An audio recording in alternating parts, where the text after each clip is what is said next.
মায়ার নবী রাস্তা দিয়ে হাঁটতেছেন, হঠাৎ করে নজর করে দেখে এক ইহুদি বেঈমান একটা হরিণী, বাচ্চাওয়ালা হরিণী, ওই বাচ্চার মাকে খুঁটির গোড়ায় বেঁধে রেখেছে ইহুদি।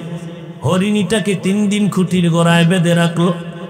মা পাগলের মতো হয়ে গেছে, বাচ্চাগুলোরে পেলাম না, দুধ দিতে পারি না, কলিজা ছটফট করে। হঠাৎ ওই পথে মায়ার নবী হেঁটে যায়, হরিণী আমার নবীরে মোহাব্বতের সালাম জানায় দিল। সালাম জানাই আবদার জানায়, রহমতের নবী একটু যদি দয়া করতেন, আমাকে একটু ছেড়ে দেন, আমি বাচ্চাগুলোরে দুগ্ধ পান করায় আনবো। নবী চিন্তায় পড়ে গেলেন, আমি যদি খুঁটির গোড়ার থেকে রশিটা ছেড়ে দেই তো মালিকের অনুমতি নেই, হবে না। এখন মালিকের অনুমতি আনতে যেতে হবে। মালিক হলো ইহুদি আর আমি হলাম রাহমাতুল লিল আলামিন। কি করি? আল্লাহ জানায় দিলেন, নবী যান, ইহুদির ঘরে যাবেন, এটা আপনার হেদায়েতের কারণ হয়ে যাবে। নবী দাইয়া ডাক দিয়ে কয়, ইহুদি ভাই, খুঁটির গোড়ায় তুমি হরিণী বেঁধে রেখেছো? বলে হ্যাঁ বেঁধে রেখেছি। কয় একটু সময় ছেড়ে দাও। কে তুমি? বলে আমি আব্দুল্লাহর সন্তান মুহাম্মদ। বলে আমগো বংশের লিডারেরা মুহাম্মদ রে খুঁজে মারার জন্য, তুমি সেই মুহাম্মদ নি? কয় আমি সেই মুহাম্মদ। কেন আসছো? বলে হরিণীটারে 3 দিন বেঁধে রাখছো। বলে হ্যাঁ, একটু যদি ছেড়ে দাও বাচ্চাগুলোর দুগ্ধ পান করাইয়া চলে আসবে। ইহুদি ডাক দিয়ে কয়, রে আব্দুল্লাহর সন্তান, আমি শুনছি আব্দুল্লাহর ছেলে মুহাম্মদের সবাই পাগল বলে, আসলেই তো তুমি পাগল। কারণ একটা হরিণীরে ছেড়ে দিলে বাচ্চারে দুগ্ধ পান করাইয়া আবার চলে আসবে, এটা কেমনে হয়? মায়ার নবী চোখের পানি ছেড়ে বলে, ইহুদি ভাই, তোমার অন্তরে যদি সন্দেহ হয় চলো, আমি মুহাম্মদের জিম্মাদারি দাও, আমার হাতে রশিটা দিবা, আমি রশি হাতের মধ্যে নিয়া হরিণীটাকে ছেড়ে দিব। তুমি ছুরি দিয়া যেই হরিণীর কল্লা কাটবা, ওই ছুরি নিয়ে তুমি দাঁড়াইয়া থাকবা। সময়ের মধ্যে যদি হরিণ এসে হাজির না হয়, যেই ছুরি হরিণের গলায় লাগাইতি, সেই ছুরি আমি মুহাম্মদের গলায় লাগায় দিবি। হরিণী কয়, তোমারে মারার জন্য কত কৌশল আর অপকৌশল, তুমি যেহেতু নিজেই একটা কৌশল বের করে দিলা, হাতছাড়া করা যায় না, চলো। ইহুদি তরবারি নিয়ে দৌড়ায়, খুঁটির গোনায় গিয়া রশিটা ছেড়ে মুহাম্মদের হাতে দিস। মায়ার নবী ডেকে বলে, রে হরিণী, জলদি করে যাবি, তাকায় দেখ, ইহুদি তরবারি নিয়ে দাঁড়াইছে। সময়ের মধ্যে যদি হাজিরা না দাও, রহমতের নবীর গলায় ছুরি লাগায় দিবে ইহুদি। আসমান থেকে আমার মালিক বলেন, না নবী, আপনার কোনো চিন্তা নাই, ওয়াল্লাহু ইয়াসিমুকা মিনান নাস। আমি কোরআন হেফাজতের জিম্মাদারি যেমন নিয়েছি, আমি মুহাম্মদকেও হেফাজতের জিম্মাদারি নিয়েছি।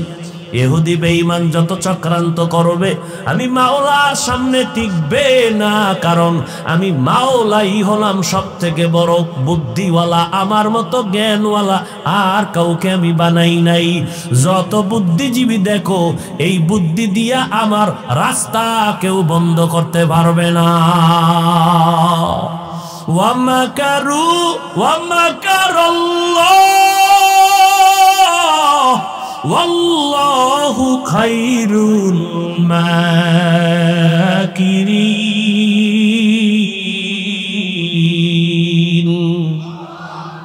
কাদের কুদরত দারি বরকামাল, আনতা রব্বি আনতা হাসবি যুল জালাল, তুহি কাদের জলিলুল্লাহ জাহাদার, বহর হালে তুহি মেরা নেগাহদার।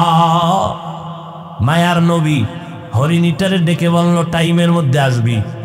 ইহুদি হাসে, পাগল না, এই হরিণীরে কি কয়, তাড়াতাড়ি টাইমের মধ্যে আসবা। হরিণী বুঝেনি, হরিণী রশি ছেড়ে দাও মাত্র একটা দৌড়। জঙ্গলের ভেতরে গিয়ে ডাক দিছে, কই সন্তানেরা তাড়াতাড়ি আয়, দেরি করা যাবে না।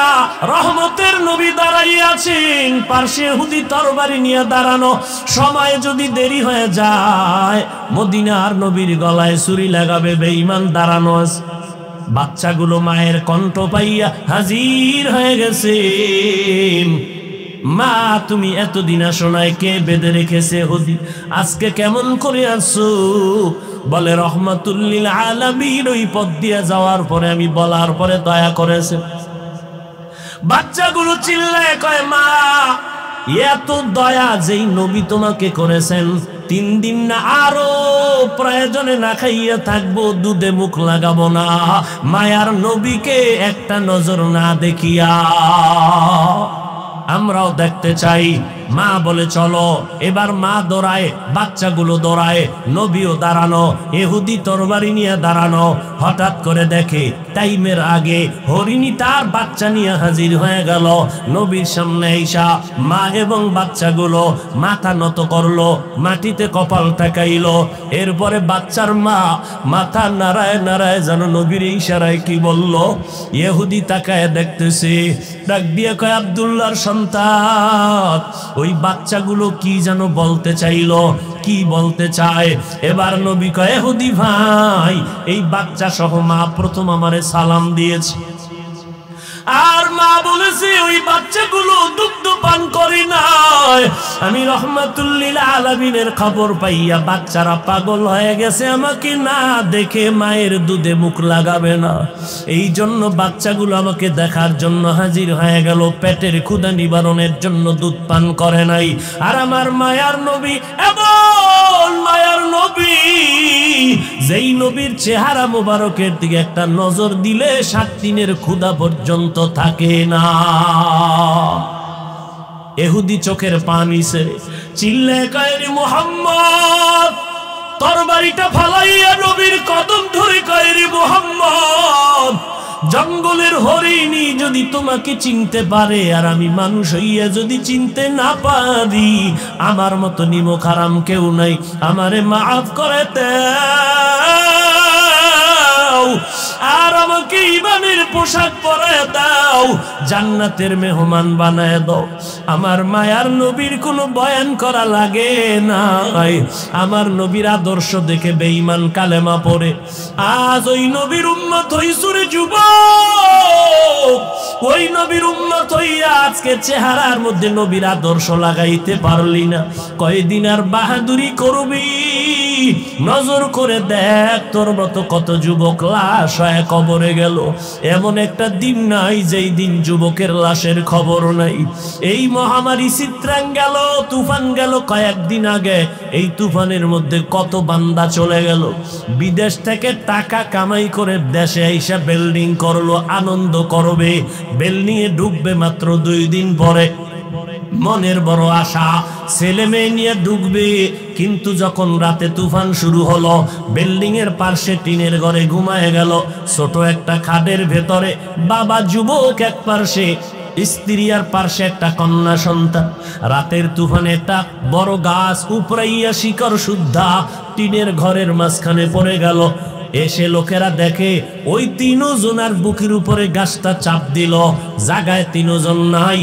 এত জীবনের কামাই বিদেশের টাকা দিয়ে সব বিল্ডিং এ ঢেলে দিল, কিন্তু পারলো না একটা সেকেন্ডের জন্য বিল্ডিং উঠে আরাম করবে।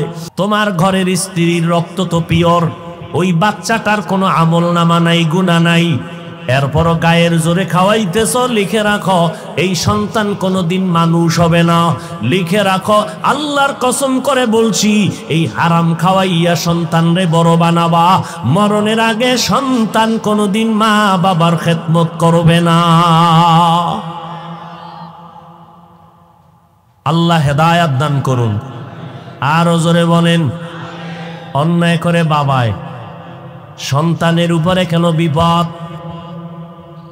শিশু বাচ্চার তো কোনো অন্যায় নাই, ওই বাচ্চার পাওটা হঠাৎ ভাঙলো কেন? আব্বাজানেরা জবাব দেন। যারা সন্তানের বাপ হইছেন, বালিশে মাথা লাগায় চিন্তা করবেন, অন্যায় করছেন আপনি, আপনার ঘরের মাইয়া বলা শিশু বাচ্চা নিরপরাধ পিওর, আপনার বাচ্চার কিডনির উপরে কেন হঠাৎ করে আক্রমণ? আপনার বাচ্চার ব্রেনের উপরে কেন আক্রমণ? আমার মাওলার কুদরতের ফয়সালা, অন্যায় করবি বাবা তুমি, সাজা দিব তোমার সন্তানেরে, আমি সাজা দিব তোর সন্তানেরে। তোর সাজা তো পরকালে আছে, তবে তোর সন্তানের দেওয়াটা তোর জন্য তো কম সাজা না। আল্লাহ, কত কঠিন বিষয়, বড় কঠিন বিষয়। ৭২ দল জাহান্নামী মুমিন মুসলমান, একদল মুমিন জান্নাতে যাবে। সাহাবায়ে কেরাম জানতে চাইলেন নবী ওই দলটার পরিচয় কি? নবী বলেন দুইটা পরিচয়, মা আনা আলাইহি ওয়া আসহাবি, এক নাম্বার আমি মুহাম্মদকে মানিয়া চলবে, দুই নাম্বার পরিচয় আমার ছাত্র আমার সাহাবায়ে কেরামদেরকেও মেনে চলবে। কি বুঝলেন? যারা বলে আমরা মুহাম্মদ রে মানি কিন্তু সাহাবায়ে কেরামদের মানে না, ওমরে ফারুকের বেদাতি ভণ্ড কয়, ওসমান রাদিয়াল্লাহু তাআলা আনহুর বিরুদ্ধে ইশারা ইঙ্গিতে বক্তায় বয়ান করে, মুআবিয়া রাদিয়াল্লাহু তাআলা আনহুর বিরুদ্ধে কথা বলে। এক কথায় যারা সাহাবায়ে কেরামদেরকে আদর্শ মানতে পারে না, এদেরকে চিহ্নিত করে নাও, এরা মুমিন ঠিক, মুসলমান ঠিক, মাওলানাও ঠিক, তবে ৭২ দল জাহান্নামীদের অন্তর্ভুক্ত। সাহাবায়ে কেরামদের বিরুদ্ধে কথা বলনেওয়ালা আসেনি? কথা বলেন না কেন? আরে ভাই কেমনে বলি? বলতেই তো হবে, গীবত হলেও বলতে হবে, কারণ গীবত করা হারাম। ৪ কারণে গীবত করা ওয়াজিব। ইসলামের ব্যানার লাগাইয়া যদি কোনো মাওলানা মুমিনের ঈমান চুরি করে, আমল চুরি করে, আহলে হক আলেমদের দায়িত্ব তার নাম, গোষ্ঠী, শুদ্ধা, ঠিকানা সহ উম্মতের জানাইয়া উম্মতের সতর্ক করো ওই ভণ্ডের কাছে যেন না যায়। গীবত হইলেও এই গীবতে সওয়াব হবে। ইসলামের ব্যানার টানাইয়া একজন মাওলানা বয়ান করে বলে জুমার নামাজের আগে সুন্নতের প্রয়োজন নাই। আর একজন মাওলানা বলে নবীরা ভুল করেছিলেন, আমার আল্লাহ নবীদের দিয়া ভুল করাইছেন। এটা ইন্ডিয়ার খবর না, বাংলাদেশের তাজা খবর। আর একজন মাওলানা তিনি ইসলামের ব্যানারে থেকে বলেন কোরআন শরীফের মধ্যে জাল আছে, জাল। বলে কি পরিমাণ জাল? বলে হাদিসের থেকেও বেশি জাল। নাউজুবিল্লাহ আসে না? না, একটু চিন্তা করেই বলেন, কারণ আপনার হুজুরে যদি বলে তাহলে তো একটু নাউজুবিল্লাহ চিন্তা করেই বলতে হবে। আওয়ামী লীগওয়ালারা কয় নাই কোরআনের মধ্যে জাল আছে, বিএনপির কেউ বলে নাই কোরআনের মধ্যে জাল আছে। কে বলেছে? ইসলামের ব্যানার টানাইয়া মাওলানা নামের টাইটেল লাগাইয়া বলে কোরআনের মধ্যে জাল। এই ইসলামের ব্যানার টানাইয়া মাওলানা বক্তা হইয়া বলে কালেমা লা ইলাহা ইল্লাল্লাহ মুহাম্মাদুর রাসূলুল্লাহ। এ কালেমা পড়বা না, কালেমা কুফরি। সোনার বাংলার খবর। কই যাইবেন? ওই মাওলানা সাহেব কোরআনের মধ্যে জাল আছে, নবীরা ভুল করেছেন, কালেমা কুফরি বলার কারণে যেমন ভণ্ড। তোমরা যারা সেই বক্তা মাওলানার ভক্ত দাবি করিয়া চুপ থাকবা, প্রতিবাদ যদি না জানাও, তুমি চুপ থাকার কারণে তুমিও ভণ্ড। মেরা এজাজো করদন বেহিসাব খলকে রাদাদন জওয়াবে পাসওয়াব হক না দারাত দোস্তে খলকা জারেরা নিস্তে ই খসলত একে দিনদারেরা। বেঈমানের কাছে তাবলীগ করব। এই তাবলীগের দুশমনেরা কয় তোমরা মুসলমানের কেন তাবলীগ করো?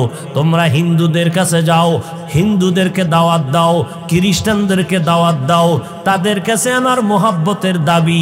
আমারে তোমরা মিলিয়া সবাই হিন্দু পাড়ায় পাঠায়া দাও, যাব। আমাদেরকে আমাকে তোমরা খ্রিস্টান পাড়ায় পাঠাও, গির্জায় গিয়া দাওয়াত দিব। কিন্তু কখন 12টা মাস ফজরের পরে বয়ান, জহুরের পরে বয়ান করলাম বিবাড়িয়া নবীনগর, এখন বয়ান করি এখানে, আগামী আবার রাত্রে চলে যাব আর এক জায়গায়। 12টা মাস 365 দিনের একটা দিনও কম নাই। ফজরের পরে বয়ান, মাগরিবের পরে বয়ান, এশার নামাজের পরে বয়ান। পারলে মানুষ চায় ফজরের আগে বয়ান দিবেন, রাত্র 3টায় দিলেও নিবে, রাত্র 4টায় দিলেও নিবে। এই বয়ানগুলো কারে করি? মুসলমানের এই তো করি, পায়ে দইরা দইরা বয়ান করি, মনে হয় জানো আপনাদের টাকার কেনা গোলাম আমি, এত বিনয় হইয়া বয়ান করি, পায়ে ধরে ধরে বয়ান করি।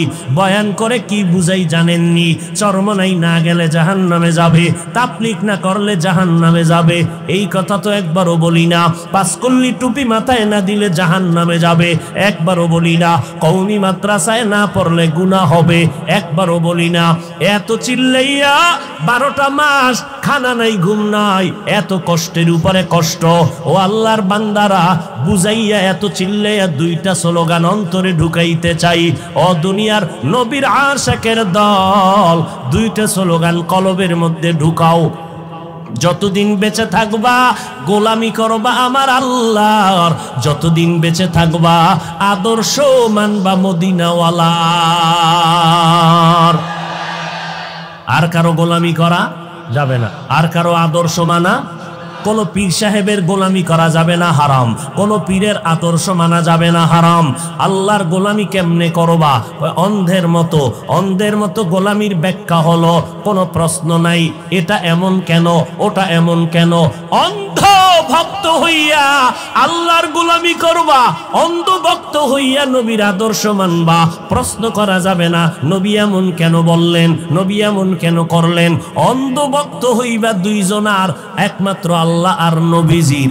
আর দুনিয়াতে কারো অন্ধ ভক্ত হওয়া জায়েজ নাই, হারাম। আব্বা আম্মার ভক্ত হও, তবে অন্ধ না। পীর সাহেবের ভক্ত হতে পারবা, তবে অন্ধ না। ওস্তাদের ভক্ত হওয়া জায়েজ, তবে অন্ধ না। বক্তা সাহেবের ভক্ত হবেন, তবে অন্ধ না। তো কেমন ভক্ত? চোখ কান খোলা রাইখা ভক্ত হব। আমি আমার বক্তাকে মানি, আমার পীরকে মানব, আমার আব্বা আম্মাকে মানব, আমার আলেমকে মানব, ইমাম সাহেবকে মানব। কতক্ষণ? আমার আল্লাহ আর নবী মানবেন যতক্ষণ। قال النبي صلى الله عليه وآله وسلم আলা ইন্না শাররাশ শাররি শিরারুল উলামা ওয়া ইন্না খায়রাল খায়রি খিয়ারুল উলামা। এ দুনিয়ার উম্মতের দল, দুনিয়াতে উলামা থাকবে 2 দল, এক দল ভণ্ড আর এক দল হক। উলামা এক দল ভণ্ড, এদের মতো খারাপ আলেম মানুষ জমিনে আর কেউ হবে না। আবার এক দল উলামা থাকবে চূড়ান্ত ভালো, এদের মতো ভালো মানুষ জমিনে আর থাকবে না। প্রশ্ন বড় জটিল। হাফিজ ভাই, মদিনার নবী উলামায়ে কেরামদেরকে মাথার মুকুট বললেন, কলিজা মেনে নিল, দিলটা শান্ত হলো। কিন্তু উলামাদের একদলকে নবী খারাপ বললেন কেন? তার 1 সেকেন্ড 5 সেকেন্ডে জবাব নিয়ে নাও। এই জমিনে লক্ষ লক্ষ গাঞ্জাখোরেরা, মদখোরেরা, জুয়া খেলনেওয়ালারা ইসলামের যেই পরিমাণ ক্ষতি করতে না পারবে, একজন টুপিওয়ালা ভণ্ডের দ্বারা ইসলামের ক্ষতি আরো 1000 গুণ বেশি হয়ে যাবে। আল্লাহ হেদায়াত দান করুন। আল্লাহ মুমিনকে কেন বললেন সাহায্য কামনা করো? বেঈমানকে কেন বলেন না বেঈমানেরা জান্নাত পাবে না, জান্নাত পাবে শুধু মুমিন। আবার মুমিনের মধ্যে 72 দল জাহান্নামী, 1 দল জান্নাতি। ওই 1 দলের পরিচয় শুধু মুহাম্মদ রে মানলে হবে না, সাহাবায়ে কেরামদেরকেও মানতে হবে। যারা হজ করছেন, এরকম কোন আশেক থাকলে একটু বেয়াদবি মাফ করবেন, হাত দেখাইতে লজ্জা হবে? দেখান তো কারা হজ করে আইছেন, মক্কা মদিনায় গেছেন, আল্লাহ কবুল করেন। এত কম, এত কম মানুষ, হাত নামান। আজকে থেকে নিয়ত করবেন, হজ ফরজ হয়ে রয়েছে খবর নাই, আসলে কপালে থাকতে হবে। তো বিষয়টা হলো এইটা, হজের টাকা আছে অনেকের, তো কপালে নাই, যাবে কেমনি? টাকা আছে, কয় যাও না কেন? কয় আব্বা আম্মারে না নিয়ে কেমনে যাই? শয়তানে লাগাইছে এক পেস। এবার মা বাপ মরে গেছে, এবার চলো, কেন মাইয়া বলা ছোড়ো, কেমনে যাই? আর এক পেস সন্তান বড় হয়ে গেছে, এখন চল, কয় না না বিয়া না দিয়ে কেমনে যাই। এই রকম প্যাচে প্যাচে আল্লাহর বান্দা হজের বাইতুল্লাহর কিনারায় যেতে পারে না। এরে নবীর উম্মতের দল, আমার আল্লাহ বলেন দুনিয়ার মানুষ তোমরা সাহায্য কামনা করো কেন? আমি আল্লাহ তোমাদের এত দুর্বল করে বানাইছি, এত দুর্বল করে আমি কোনো প্রাণী জমিনে বানাই নাই। ওয়াকুলিকাল ইনসানু যায়ীফা, মানুষ বড় দুর্বল। কেমন দুর্বল? খানার বেলায় দুর্বল, ঘুমের বেলায় দুর্বল, কথা বলতে দুর্বল, হাঁটার বেলায় দুর্বল। ঢাকা চিড়িয়াখানায় লেখা আছে একটা বাঘের দৈনিক খাদ্য 17 কেজি গোশত। আসেনি চান্দিনা কোনো খাদক 3 বেলায় 17 কেজি মারবে? নাই। হুজুর না থাকলে কি হইব? চান্দিনা থানার ডায়েরি ফিল আপ হয়ে গেছে, মামলা আর হামলা। খাই খাই জিন্দেগির জন্য পারে না আধা পোয়া, কিন্তু 1.5 কেজি লয়ে টানাটানি। ডাক্তার রেড সিগন্যাল দিছে, মিষ্টি খাবি না, খাইলেই গজব আসবে। রোগ আছে না নাই? আল্লাহর বান্দারে কে ফিরায়? শুনছে মিলাদুন নবীর জেলাফি দেয়, সবে বরাতের জেলাফি, দৌড়াইয়া মসজিদে হাজির। হ্যাঁ গিয়া জেলাফি খাইতে গেছে, এক পর্দা লইছে, নিয়া বগলের তলে নিয়া আর এক হাত বাড়ায় দিছে, আর এক পটলা নিবে। এক বেচারা পিছনে তাকায় দেখে আমি একটাই পাই নাই, এ 2টা লয়ে টানে কেন? বগলের তলের লয়ে দিছে দৌড়, ধরছে পিছন দিয়ে তারে দইরা হোমানে কিলাকিলি, জেলাফি পায়ের তলে ভর্তা। এমন কিলাকিলি লাগছে না জেলাফি ভাইল না আরামে দুটো কথা বলতে পারলো, এমন কিলাকিলি। মসজিদ থেকে বাইর হইয়া আসমানের ডাকায় কয়, আসমানের দিকে নজর করো কে আল্লাহ তুমি আসনি? কয় আসি। এই মসজিদ আর আইনো না খোদা, জেলাফি পাইলাম না কেন? ওয়ালাকাদ কাররামনা বানি আদম ওয়া হামালনাহুম ফিল বাররি ওয়াল বাহরি ওয়া রাযাকনাহুম মিনাত তাইয়্যিবাত وفضلناهم على كثير ممن خلقنا تفضيلا। বনি আদম বড় দামি, বড় শ্রেষ্ঠ। আল্লাহ তাআলা বলেন জমিনে চলার মতো রাস্তা খুলে দিলাম আমি আল্লাহ। সাপ চলে, ওর একটা আলাদা রাস্তা আছে, আছে না নাই? কুকুর হাঁটার রাস্তা আছে, বাঘ চলার রাস্তা আছে, মাছগুলো চলে ওদের রাস্তা আছে। মানুষ চলার রাস্তা হলো শ্রেষ্ঠ রাস্তা। এমন রাস্তা বাঘের জন্য নাই, এমন রাস্তাটা কোনো প্রাণীর জন্য নাই। আল্লাহ বলেন আমি তৈরি করে দিলাম জমিনে চলার জন্য উত্তম পথ। শুধু তাই না, পানির মধ্যে চলার মতো ব্যবস্থা করে দিলাম। পানির মধ্যে চলে মানুষ, লোহা পানির মধ্যে ফেললে ডুবে যায়। মানুষের মেধা খাটাইয়া ওই লোহা দিয়া আবার সুন্দর বড় বড় স্টিমার বানাইয়া ভাসমান হইয়া এক প্রান্ত থেকে ভিন্ন প্রান্তে যায় ব্যবসার জন্য। আল্লাহ কয় বান্দা তুই নিজে বানায় বাহাদুরি করিস না, তোকে বানানোর মতো মেধা দিয়েছি আমি আল্লাহ। এরপরে আল্লাহ বলেন আমি আল্লাহ মানুষের জন্য জমিনে উত্তম খানার আয়োজন করেছি। আমি পিপিলিকার খানাও দেই, কুকুরের খানাও দেই, জঙ্গলের প্রাণীর খানাও দেই, নদীর মধ্যে হাজার হাজার মাছের খানাও আমি আল্লাহ দেই। উড়ন্ত পাখির খানাও কে দেন? জবান খুলেন, কে দেন? গর্তাওয়াকুল মিকুনি হার সবহ শাম میرا ساند رزق تو ازلا مقام جزبا حق چی زم خاعد انسو جا فضل اوعا مست در جملا جہاں। জঙ্গলের প্রাণীর রিজিক আল্লাহ দেন, নদীর মধ্যে হাজারো মাছের খানা কে দেন? জঙ্গলের প্রাণীরা কি সকাল 8টায় বাজারে আসে খাইতে? ওদের জায়গা মতো খানা আল্লাহ পৌঁছাইয়া দেন। কিতাবের মধ্যে আছে একটা কাক যখন বাচ্চা দেয়, কাক কাক চিনেন তো? কি কামনগর এলাকায়, হ্যাঁ কাউয়া। কাক কালো, কোকিল কালো, কালো মাথার কেশ, এর চেয়ে বেশি কালো মনের হিংসালেশ। নিম তিতা নিন্দা তিতা আরো তিতা খাওয়ার, এর চেয়ে বেশি তিতা 203-এর ঘর। চাকা গোল পয়সা গোল, গোলালু গোল, এর চেয়ে বেশি গোল মনের গন্ডগোল। বাংলাদেশে এই পরিমাণ গন্ডগোলের কারণে হুজুরেরাও এক জায়গায় হইতে পারে না, পারবে কিনা জানাও নাই। তবে রেডি থাকেন, মাইর কপালে আরো আছে, রেডি থাকেন। বহু ভিডা আছে কপালে, কি পরিমাণ ভিড আছে কপালে আছে, কোনো সীমানা নেই। আর যদি ইমান টিমান বাদ দিয়ে চলেন, মানে দাবি করবেন মুসলমান, দাড়ি রাখবেন না, দাবি করবেন মুসলমান, সুদ খাইবেন, দাবি করবেন মুসলমান, পর্দা করবেন না, আপনার কোনো টেনশন নেই। আপনি দুনিয়ায় বাদশা, কিয়ামতে বিনা হিসাবে যান না কি?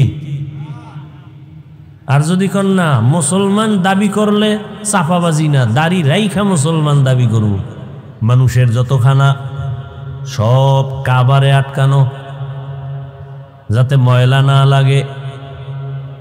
আপনি ভাত খাবেন, চালটা কাবার লাগায় দিছেন। আপনি রুটি খাবেন, গম কাবারে আটকানো। আপনি মাছ খাবেন, কাবার খুলে খাও। গোশত খাবেন, চামড়া দিয়ে আটকানো। চামড়াটাও খাইতে মনে চায়, পশম দিয়া কাবার লাগায় দিলেন। ফল খাবেন, কাবারে ঢুকানো। কিছু কিছু ফল আছে কাবার সহ খাওয়া যায়, যায় না? যেই কাবারগুলো সহ আপনি খেতে পারবেন, সে কাবারগুলো এতটাই সফট, এতটাই প্লেন যে বাইরের ময়লা আটকায় না, বাইরের ময়লা আটকায় না। আর যেটা আটকায় যায় ওইটার চামড়া সহ কাবার সহ খাওয়া যায় না। যেমন কলার ভিতরে ময়লা আটকায় বাহির থেকে, এজন্য এটা ফালায় খাও। আপেলের উপরের কাবারের উপরে ময়লা আটকাবে না, হালকা পানি দাও, ধুইয়া নাও, কাবার সহ খাও। আঙ্গুরের ময়লা আটকাবে না, কাবারটা সহই তুমি ধুইয়া খেয়ে ফেলো। তো মানুষের রিজিক এত পিওর। আল্লাহ তাআলা বলেন মানুষ হবে সৃষ্টির শ্রেষ্ঠ সিদ্ধান্ত মানুষ বানাবার আগেই। তো দুনিয়ায় পাঠাবার পর এদের শ্রেষ্ঠত্ব ধরে রাখার জন্য আমি আল্লাহ কিছু ব্যবস্থাও দিয়েছি, যেই ব্যবস্থাগুলো ধরে রাখলে ওর সম্মান ইজ্জত কখনো নষ্ট হবে না। এই ব্যবস্থার মধ্যে দুইটা ব্যবস্থা আল্লাহ দিলেন, এক ব্যবস্থা ব্যক্তি, দ্বিতীয় ব্যবস্থা কিতাব। ব্যক্তিদের মধ্যে শ্রেষ্ঠ ব্যক্তি রহমাতুল লিল আলামিন, কিতাবের মধ্যে শ্রেষ্ঠ কিতাব হলো কোরআনুল কারীম। শ্রেষ্ঠ ব্যক্তি রহমতের নবী আমার, তিনিও আসলেন মক্কা নগরীতে। কিতাবের মধ্যে শ্রেষ্ঠ কিতাব আল্লাহ এটাও দিলেন মক্কা নগরীতে। তবে ব্যবধান, আল্লাহ যে দুইটা ব্যবস্থা দিলেন, কিতাব আর ব্যক্তি, এই দুই ব্যবস্থা যারা মেনে চলবে তারা দুনিয়ায় বাদশা, আখিরাতেও বাদশা, এদের কোনো সম্মানও কখনো যাবে না, ঈমানও যাবে না। তবে এই দুই ব্যবস্থার মধ্যে পাওয়ার হলো ব্যক্তির পাওয়ার বেশি। এজন্য আল্লাহ ব্যক্তি জমিনে বেশি পাঠাইছেন, কিতাব কম পাঠাইছেন। নবীগণ, সিদ্দিকগণ, শহীদগণ, সালেহগণ, লক্ষ লক্ষ নবী রসুল, লক্ষ লক্ষ সাহাবায়ে কেরাম। কিতাব হলো 104। আবার ব্যক্তি আগে পাঠাইছেন, কিতাব অনেক পরে পাঠাইছেন। আবার ব্যক্তি পাঠাইয়া কিতাবটা হাতে দেন নাই, বরং কিতাবটা বুঝার মতো যোগ্যতা আল্লাহ আগে ঢুকাইছেন, বুঝানোর মতো যোগ্য বানাইছেন, তারপরে কিতাব দিছেন। না হয় আমাকে এক প্রশ্নের জবাব আপনারা দেন, রহমতের নবীর মতো তো শ্রেষ্ঠ ব্যক্তি কেউ নাই। বলে কেমন শ্রেষ্ঠ? মেধার বেলায় শ্রেষ্ঠ, চেহারার বেলায় শ্রেষ্ঠ, গঠনের বেলায় শ্রেষ্ঠ, শারীরিক গঠন শক্তির বেলায় নবী শ্রেষ্ঠ। কেমন? কনে কোনো তুলনা নাই। সেই নবীর আমাদের তো এখন এমন যুগ আসছে, 1, 1.5, 2 বছরের বাচ্চা অনেক চালাক, রহমতের নবী তো তুলনাহীন ব্যক্তি, সেই রসুলকে 40 বছর পরে কেন কোরআন দিলেন? দুনিয়ার মানুষকে জানায় দিলেন, হে মানুষ, রহমতের নবী গোটা দুনিয়ার মানুষের আদর্শ মডেল। এমন আদর্শ রহমতের নবী তৈরি করলেন, কিয়ামত পর্যন্ত ওই প্রেসক্রিপশন দিয়া গোটা দুনিয়াটা চলবে, নতুন কোনো আদর্শের প্রয়োজন হবে না। তবে যারা চালাকি করে মুহাম্মদের প্রেসক্রিপশন বাদ দিয়া নতুন কোনো ডাক্তারের প্রেসক্রিপশন নিবে, এদের মরার আগে ধ্বংস চলে আসবে, আসতেছে, চোখের সামনে দেখতেছি। একমাত্র কারণ লোকটার বাড়ি আছে, গাড়ি আছে, টাকা আছে, তারপরও কেন জুতার বাড়ি খায়? একমাত্র কারণ মদিনা ওয়ালার আদর্শ নাই। তুকু যাও সুন্নতে আহমদ কুজা বা মুহাম্মদ কাইবুদ নিসবতরা মান আহাব্বা সুন্নতি কৌলে রসুল মজদায়ে কানা মাই হাম কুন কবুল। আর একটা লোকের বাড়ি নাই, গাড়ি নাই, টাকা নাই, কিন্তু লোকটাকে সবাই সম্মানের চেয়ার আগায় দেয় কেন? কয় টাকার মালিক? বলে কোনো টাকা নাই। কয়তলা বিল্ডিং? কয় বাড়ি নাই। ঘরের ভেতরে গ্রাম্য ভাষায় বলে উন্দুর ভরে আর মরে। কাজ করলে চুলায় আগুন জ্বলে না, করলে চুলায় আগুন জ্বলে না। এমন বান্দাটারে কেন সবাই মাথায় নিয়ে সম্মান করে চেয়ার আগায় দেয়? কয়ের কাছে টাকা নাই, পয়সা নাই, বাড়ি নাই, গাড়ি নাই, কিন্তু এর কাছে আছে মদিনা ওয়ালা নবীর আদর্শ। এজন্য নবী 1000 বছর আগে চ্যালেঞ্জ দিয়া গেলেন, ক্বালা রাসূলুল্লাহি সাল্লাল্লাহু আলাইহি ওয়া আলিহি ওয়াসাল্লাম তারাকতু ফীকুম আমরাইন লান তাদিল্লু মা তামাসসাকতুম বিহিমা কিতাবাল্লাহি ওয়া সুন্নাত রাসূলি। নবী বলেন, 2 জিনিস রেখে গেলাম, আঁকড়াইয়া যারা ধরবে এদের ঈমানও যাবে না, এদের সম্মানও যাবে না। এক হলো আল্লাহর কিতাব কোরআন, আর একটা হলো রহমতের নবীর জীবনের আদর্শ সুন্নত। নবীর আদর্শ কি? সুন্নত। এই 2 জিনিস এখনো যাদের কাছে আছে তাদের সম্মানও আছে, ঈমানও আছে। এই 2 জিনিস যার কাছে যতটুকু নাই তার কাছে ততটুকু সম্মান নাই, ঈমানও নাই। ভাইরা আমার, রহমতের নবী মক্কা নগরীতে আসছেন, 2 ব্যবস্থা আল্লাহ দিয়া দিলেন নবী পাঠাইয়া। এরপরে আল্লাহ 40 বছরের পরে কোরআন অবতীর্ণ করা শুরু করলেন। কেমন জায়গা মক্কা? নবী যখন আসছেন তখন মক্কার জায়গা বড় দামি, কিন্তু মানুষগুলো সব থেকে বড় চরিত্রহীন, লম্পট, বড় খারাপ। জায়গা বড় দামি, পৃথিবীর মধ্যখানের জায়গা, যেখানে আল্লাহর ঘর বাইতুল্লাহ। ইন্না আউওয়ালা বাইতিন উযিআ লিন-নাসি লাল্লাযী বিবাক্কাতা মুবারাকান ওয়া হুদা মুবারাকান ওয়া হুদাল লিল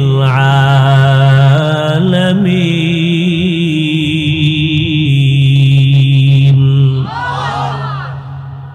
এমন একটা ঘর আল্লাহ বানাইলেন, পৃথিবী নামক গ্রহ আল্লাহ বানাইয়া প্রথম ঘর, এমন একটা ঘর আল্লাহ বানাইলেন যে ঘর হেদায়েতের ঘর, ইবাদতের ঘর, যেই ঘরের দিকে তাকাইলে সওয়াব, যেই ঘর শুধু দেখবে তাকায়া বাইতুল্লাহ সওয়াব, যেই ঘরের আঙ্গিনার মধ্যে বসে একবার যদি বলে আল্লাহ, 1,00,000 বার আল্লাহ বলার সওয়াব, যেই বাইতুল্লাহর এরিয়ার মধ্যে বসে যদি একবার কেউ বলে লাব্বাইক, 1,00,000 বার লাব্বাইক বলার সওয়াব, যেই এরিয়ার মধ্যে একটা সেজদা দিলে 1,00,000 সেজদার সওয়াব।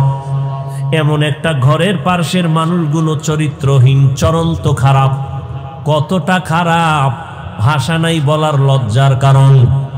এত খারাপ, নারী আর পুরুষ উলঙ্গ হইয়া একত্রে বাইতুল্লাহর দেওয়ালটাকে তাওয়াফ করে কতটা খারাপ। অথচ মসজিদ দেখলে কোন হিন্দু মহিলাও যদি মসজিদের কিনারা দিয়া হেঁটে যায় মাথার কাপড় টেনে দেয়, মসজিদ সম্মান করে। ওরা কত খারাপ যে বাইতুল্লাহর সামনের দেওয়ালটারে পুরা তাওয়াফ করে নারী পুরুষ একসাথে, আবার সব উলঙ্গ। কেন? এর কেনরও জবাব আছে। কেন করে? বলে ওরা অন্যায় করে, কাপড় না পাক, পোশাক না পাক, বাইতুল্লাহ পাক, এই জন্য নাপাক কাপড় নিয়ে বাইতুল্লাহর কাছে যায় না, সম্মান করে। আমগো দেশে কয় অতিভক্ত, এর নাম চোর। অতিভক্তের নাম চোর। ভাইরা আমার, শুধু তাই না, এরা কোনো পশু জবাই করলে রক্তগুলো বাইতুল্লাহর দেওয়ালে মেখে দেয়, মনে করে এটা বরকত। তাহলে আমার জবাইটা কমপ্লিট কবুল হয়ে গেছে। আল্লাহ আয়াত নাজিল করে বলেন, নবী জানায়া দেন, লা ইয়ানালাল্লাহা লুহুমুহা ওয়ালা দিমাউহা ওয়ালাকিন ইয়ানালুহুত তাকওয়া মিনকুম। এই পাপিষ্টরা, তোদের রক্ত আর গোশত আমার কাছে দাম নাই, আমার দাম হলো তোর অন্তরের তাকওয়া, ভয়। কোরবানিটা দাও গোশত বেশি খাওয়ার জন্য নাকি আল্লাহকে খুশি করার জন্য? এটা আমি দেখার, এটাই তোর কোরবানির মূল। কত বড় গরু কোরবানি দিলা, কত কেজি গোশত হলো, আমি আল্লাহ এটা দেখি না, আমি দেখি তোমার অন্তরের মধ্যে আমি আল্লাহর ভয় আছে কিনা।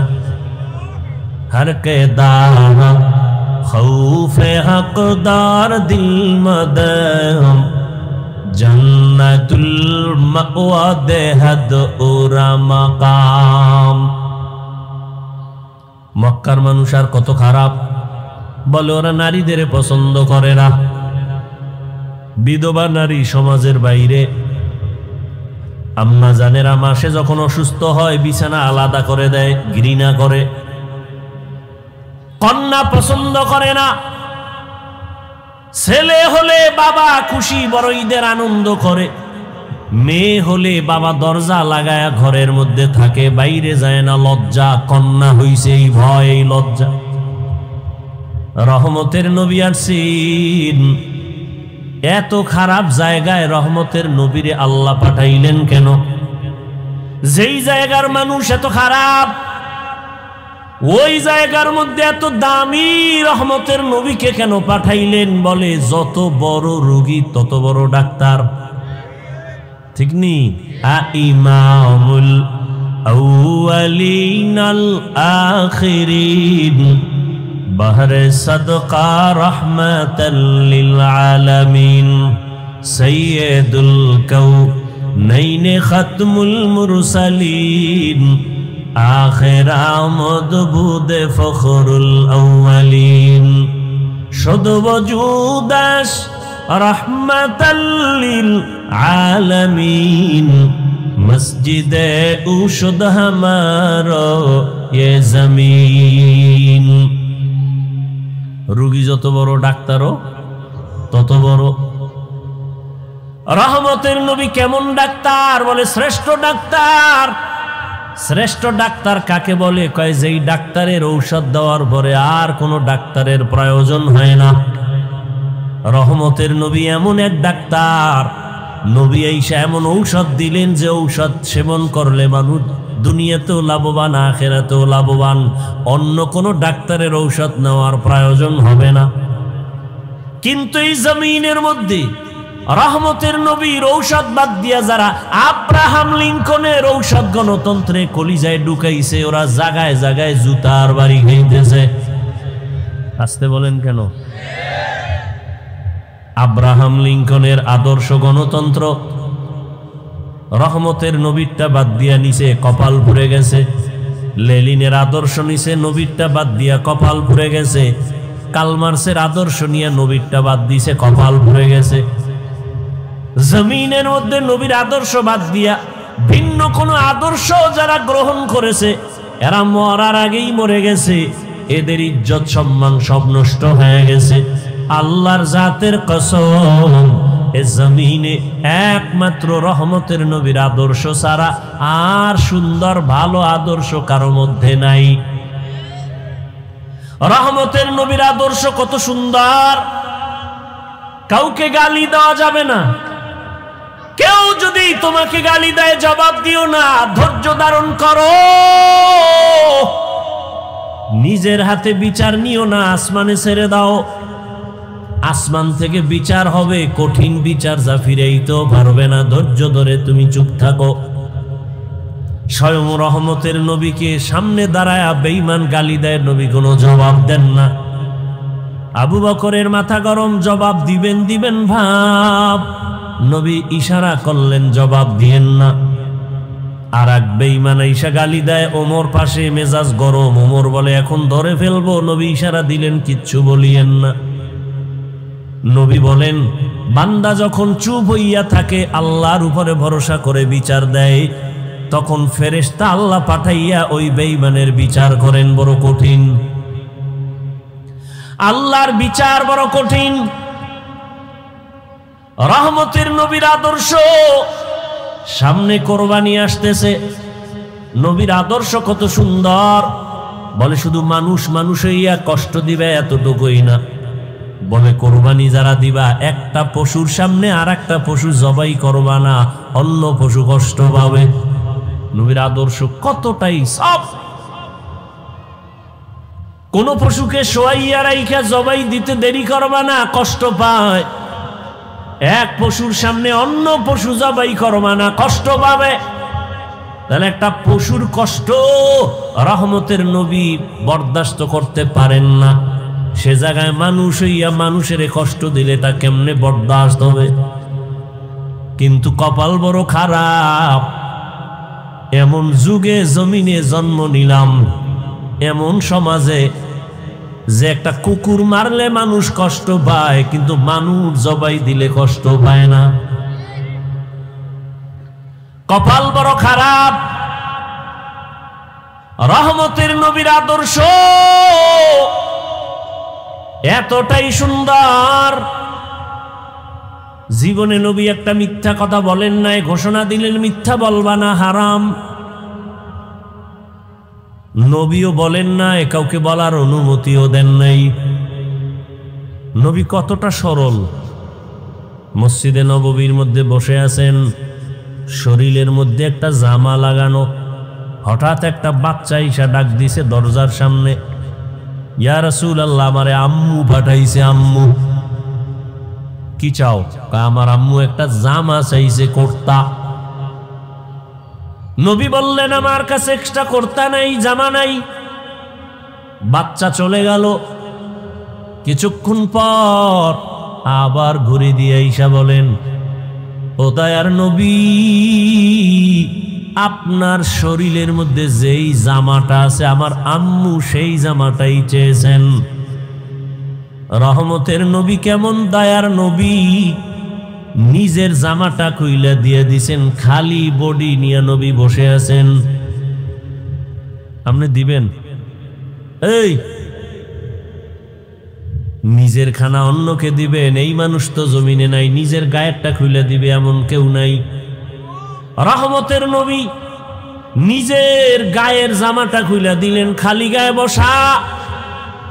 হযরত বেলাল আসছেন আজান দেওয়ার জন্য, নজর পড়ে গেল রাসূলের দিকে, শরীরে পোশাক নাই, নবীর গায়ে জামা নাই। বেলাল লজ্জায় অন্য দিকে চলে গেলেন। জিব্রাইল এসে হাজির, আয়াত দিয়া দিলেন, ও নবীকে জানায় দাও, জিব্রাইল জানায় দাও, নবী যেন এত বেশি দান করে না যাতে লজ্জা পেতে হয়, আবার এত বেশি হাতটাকে যেন মুষ্টিবদ্ধ করে রাখে না যাতে বদনাম হয়। সূরা বনী ইসরাইলে আয়াত দিয়ে আল্লাহ পাঠায়া দিলেন। রহমতের নবী কতটা আদর্শওয়ালা নবী আমার। রহমতের নবীর আদর্শ দেখে মক্কার সব বেঈমান পাগল হয়ে গেল, এর মতো ভালো একটা সন্তান নাই। দীর্ঘ 40টা বছর নবীজির আদর্শ দেখা সব কুফর, সব কাফের, সব মুশরিক মূর্তি পূজা করে। নবী কি এগো বলছে সি সি কাছে আসবা না? বলছে? কথা বলেন না কেন? আপনি কি করেন? আপনি তো মুশরিক তো দূরের কথা, কাফের তো পরে, খালি মাঝে মাঝে নামাজ ছাড়ে। এর দিকে আপনি দূর দূর দূর, তুই বেনামাজি আসবি না কাছে। আমনের নামাজ কবুল হইছে গ্যারান্টি কি? এত মাস্তানি ভাব কেন? রহমতের নবী মুশরিকের বুকে লাগায়, কাফেরের নবী আলিঙ্গন করেন, আর তুমি মুমিন মুসলমান হইয়া আর এক মুসলমানের সালাম পর্যন্ত দাও না। স্বার্থে আঘাত লাগছে, সালাম দেয় না, আছে না নাই? তোমার দোকানের পাশে আর একটা দোকান, তুমি মুদি দোকানদার, তোমার পাশে আর একজন এসে দোকান দিল, কেন সালাম নাই, কালাম নাই, দোয়া ইউনুস পরে ও যেন তাড়াতাড়ি মরে। ঠিক নি? জিন্দেগি মে বন্দেগি তু করনা হে, जिंदगी में बंदगी तू करना है, जिंदगी बे बंदगी शर्मिंदा है, जिंदगी बे बंदगी शर्मिंदा है। यहाँ हम सब मुसाफिर दिल ना लगा, अहले दिल की नजर से रूह करता जा, शाह दौलत सब फकीर गर नेक ने है, शाह दौलत सब फकीर गर नेक ने है, जिंदगी में बंदगी तू करना है, जिंदगी बे बंदगी शर्मिंदा है, जिंदगी बे बंदगी शर्मिंदा है। দেখেন না তাকাইয়া কত হিংসা। মসজিদের এক ইমাম সাহেব নতুন মসজিদে আসছেন, মুসল্লি বেড়ে গেছে, আর একজনের কাছে বড় কষ্ট লাগে, অত মুসল্লি কেন? ঠিক নি? এক দোকানে কাস্টমার বেশি, অন্য দোকানওয়ালার মনে কষ্ট, ওখানে কাস্টমার এত বেশি কেন? ওরে আল্লাহর বান্দা, মুসলমান হইয়া মুসলমানকে সহ্য করতে পারে না, এমন আদর্শ আপনার আমার।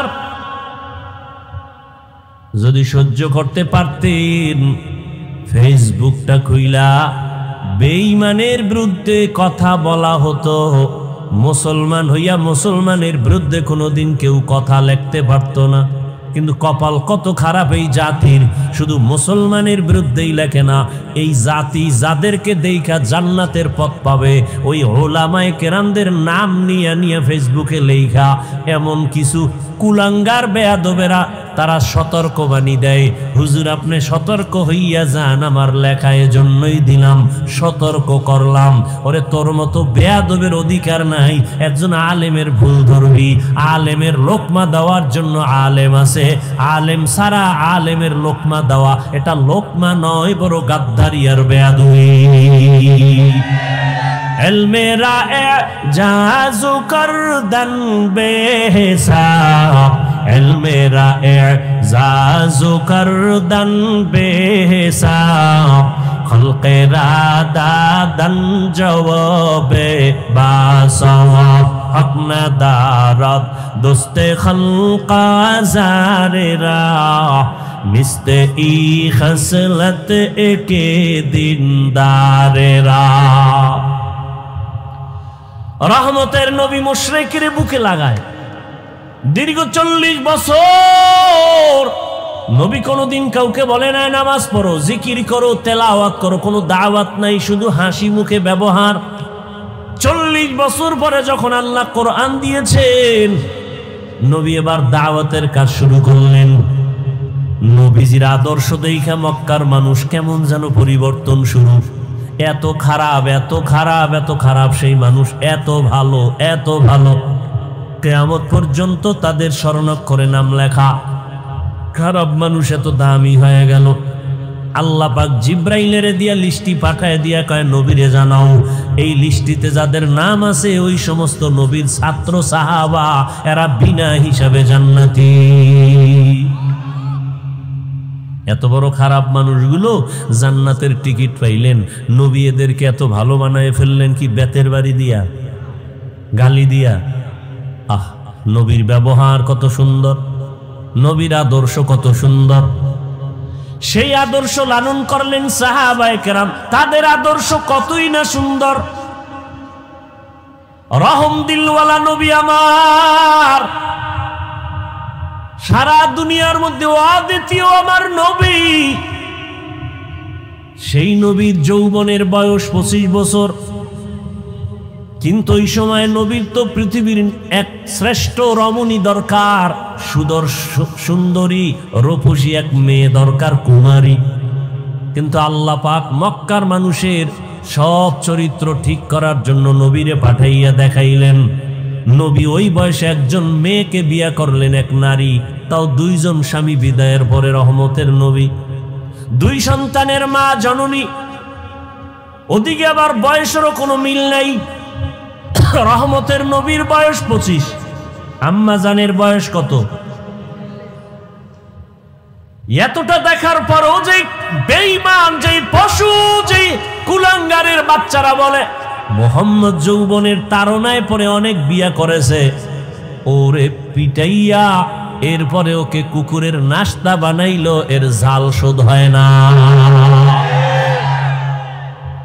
তুকু যাও সুন্নতে আহমদ কো যা, মা মুহাম্মদ কে বুয়াদ নিসবত তোরা। 40 বছরের রমণী, রহমতের নবীর বয়স 25। ও পর্দার আড়ালের শিক্ষিতা আম্মা জানেরা, আজ আপনার মতো কত মা ঢাকার শহরে স্লোগান দেয় ইসলাম নাকি নারীর অধিকার দেয় নাই, সম্মান দেয় নাই। আবার এদের সাথে কিছু নাস্তিক কুলাঙ্গার চরিত্রহীনেরাও তাল মিলায়। আল্লাহর জাতের কসম, হিন্দুদের ধর্মের কিতাব খুলো, নারীর উপরে জুলুম। ইহুদি ধর্মের কিতাব খুলো, নারীর উপরে জুলুম। খ্রিস্টান ধর্মের কিতাব খুলো, নারীর উপরে জুলুম। একমাত্র নারীর ইনসাফ আর এহসান করেছে, তার নাম হলো ইসলাম। ইসলাম ছাড়া নারীর অধিকার কেউ দেয় না। আরে আম্মা জানেরা, এটা বুঝার মতো মেধা কই? রহমতের নবী বুঝাই দিলেন, আমি এত বড় পাওয়ার ওয়ালা মুহাম্মদ, আমার শারীরিক শক্তি অতুলনীয়, জৈবিক শক্তি অতুলনীয়, মানবিক শক্তি অতুলনীয়। আবার 25 বছর বয়সে আমি 40 বছরের এক রমণীকে বিবাহ করেছি, তাও আবার 2 স্বামী বিদায় হলে 3য় স্বামী আমি, তাও আবার নিঃসন্তান না, 2 সন্তানের জননী। আবার তার গর্ভ থেকে আল্লাহ আমাকে 4টা কন্যা দান করেছেন। খাদিজাতুল কুবরার গর্ভ থেকে 4 কন্যা। নবী বলেন আমার একটা ছেলেও নাই, আমি 4 কন্যার বাবা। রহমতের নবী বলেন, ও দুনিয়ার বেঈমান মক্কার মুশরিক, তোরা কন্যা পছন্দ করো না। কন্যা হলে বাবা কষ্ট পায়, বউরে গালি দেয়। 1500 বছর পরেও এমন কিছু কুলাঙ্গার আমগো সমাজে এখনো আছে। ছেলে হলে খুশি হয়, মেয়ে হলে কষ্ট পায়। কথা বলেন না কেন? নাই, বউরে গালি দেয়। সব মাইয়া কেন? তুমি বউ দিছে, এই দোষ বউয়ের। যদি তুমি দোষ খুঁজতে চাও তো দোষ তো তোমার। এখানে তো বউয়ের দোষ না, দোষ তো তোমার। তোমার রেখে দেওয়া আমানত স্ত্রী বহন করে, তাকে পুরস্কার দাও। আল্লাহ কয় কারো দোষ না, সব কুদরত কার? লিল্লাহি মুলক মুলকুস সামাওয়াতি ওয়াল আরদ ইয়াহাবু লিমান ইয়াশাউ ইনাসাও ওয়া ইয়াহাবু লিমান ইয়াশাউ যুকুর আও ইউযাওবিজুহুম যুকরানা ওয়া ইনাসা ويجعل من يشاء عقيما إنه عليم قدير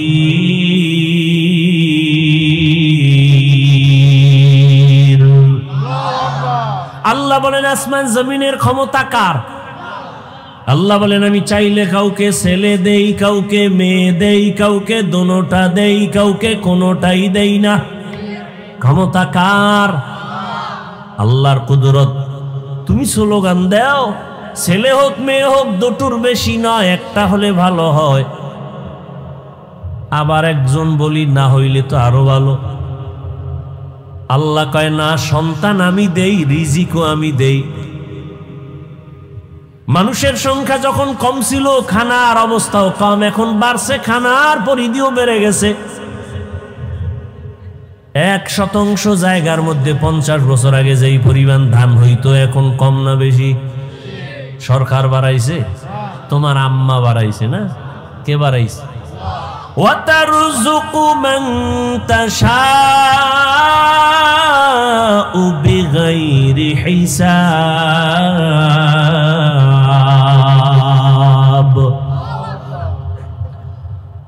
আগে 10টা পেয়ারা খাইলো টের পাওয়া যায় না, এখন এত বড় বড় পেয়ারা একজনে একটা খেতে পারি না। কে বানাইছেন? এত হাজার হাজার মাছের খানা যিনি দিতে পারেন, হাজার হাজার প্রাণীর খানা যদি জঙ্গলে দিতে পারেন, সেই মালিক মানুষ তোমারে কেন দিতে পারবে না? এত অন্তর কেন তোমার দুর্বল? রহমতের নবী বলেন এই খাদিজার গর্ভ থেকে আমার কয়টা কন্যা? 4 কন্যা, আমার কোনো ছেলে নাই। মক্কার বেঈমানেরা ঘুরে ঘুরে কয় মুহাম্মদ মরে গেলে বংশ শেষ, ধরে রাখার কোনো ছেলে নাই। নবীর মনে কষ্ট। আল্লাহ বলেন আপনার কোনো চিন্তা নাই, ইন্না আতাইনাকাল কাউসার, আমি আপনাকে কাউসার দান করব, আর এই কাউসারের দ্বারা সম্মান থাকবে কিয়ামত পর্যন্ত। রহমতের নবী বলেন আমি কত দামি ব্যক্তি যে আমার একটা ছেলে নাই, আমি 4 কন্যার বাবা। ও দুনিয়ার কন্যার মা বাবারা শুইনা রাখো, একটা কন্যা যদি কেউ পাও, ও বাবা তুমি একটা কন্যা পাইছো, তুমি একটা জান্নাতের মালিক। 2 কন্যা পেয়েছো, তুমি 2টা জান্নাতের মালিক। 3টা কন্যার বাবা হয়েছো, তুমি 3টা জান্নাতের মালিক। তুমি 4 কন্যা পেয়েছো, তুমি 4টা জান্নাতের মালিক। মক্কার মানুষ কত খারাপ, কন্যাকে শুধু অপছন্দ করে তাই না, বাবা হইয়া কন্যাকে জ্যান্ত চাপা দিয়া, পাথর চাপা দিয়া মেরে ফেলে। এতটা খারাপ মানুষ, সেখান থেকে ভালো মানুষে পরিণত করলেন রহমতের নবীর আদর্শ। এরে আল্লাহর গোলাম, হাসুরের ময়দান এত কঠিন, ওই সময় যদি আমার আল্লাহ জিজ্ঞাসা করেন, হাজারো কোটি কোটি কোটি কোটি মানুষের ভেতরে আমি আজ একজন মানুষ চাই যে সবার সামনে পুরস্কার দিব, কোন মানুষ? বলে যেই মানুষটা প্রথম আমার হাবিবের হাতে কালেমা পড়েছো, দাঁড়াও। আম্মা জানেরা ভালো করে খেয়াল করেন, হাসরের ময়দানে প্রথম আল্লাহ যদি জিজ্ঞাসা করেন নবীর হাতে কে কালেমা পড়েছো, দাঁড়াও, একজন পুরুষও দাঁড়াবার ক্ষমতা রাখবে না। ওই সময় রহমতের নবীর হাতে কে প্রথম কালেমা পড়েছে, এই প্রশ্নের জবাবে একজন নারী দাঁড়ায় বলবে, হে আল্লাহ, তোমার এই কথার আমি সেই ব্যক্তি, একজন নারী, প্রথম মুহাম্মদের হাতে কালেমা পড়েছি, আমি প্রথম নারী ইতিহাসের পৃষ্ঠায়, আমার নাম খাদিজা। নারীর সম্মান কি পরিমাণ ইসলাম দিয়েছে বুঝাবার সময় নাই রে বাবা। কিন্তু আজকে যারা বলে নারীর সম্মান দেয় না, ওরা কি চায়? ওরা চায় নারীদের বেপরদায় নামাইয়া ভোগের সামগ্রী বানাবে, জেনা বেবিচার কইরা পুরা দেশটাকে বেশ্যাপাড়া বানাতে চায়। ওরা লম্পট, ওরা নারীর দুশ্মন, ওরা মানবতার দুশ্মন, ওরা স্বাধীনতার দুশ্মন, ওরা রসুলের দুশ্মন, ওরা ইসলামের দুশ্মন। ওদের মতো লম্পট চরিত্রহীন জমিনে আর কেউ নাই। ওরা তাসলিমার ফুটানো বাচ্চা। কিয়ামতের ময়দানে রব্বুল আলামিন যদি প্রশ্ন করেন, দ্বিতীয় আমার ইসলাম দুনিয়াতে টিকাইয়া রাখার জন্য কে কল্লা দিয়েছো, রক্ত দিয়েছো, শাহাদাতের পেয়ালা পান করেছো? কিয়ামতের ময়দানে কোনো পুরুষ দাঁড়াবার সাহস রাখবে না। সাইয়্যিদুশ শুহাদা, যাকে বলা হয় আমিরে হামজা রাদিয়াল্লাহু আন, রসুলের চাচা, তাকে বলা হয় শহীদগণের সর্দার, তিনিও দাঁড়াবার সাহস নাই। আল্লাহর প্রশ্ন হলো, শহীদের ময়দানে প্রথম আমার দিন জিন্দা করার জন্য কে কল্লা দিয়েছো? একজন পুরুষ দাঁড়াতে পারবে না, সাইয়্যিদুশ শুহাদা আমির হামজাও দাঁড়াতে পারবে না।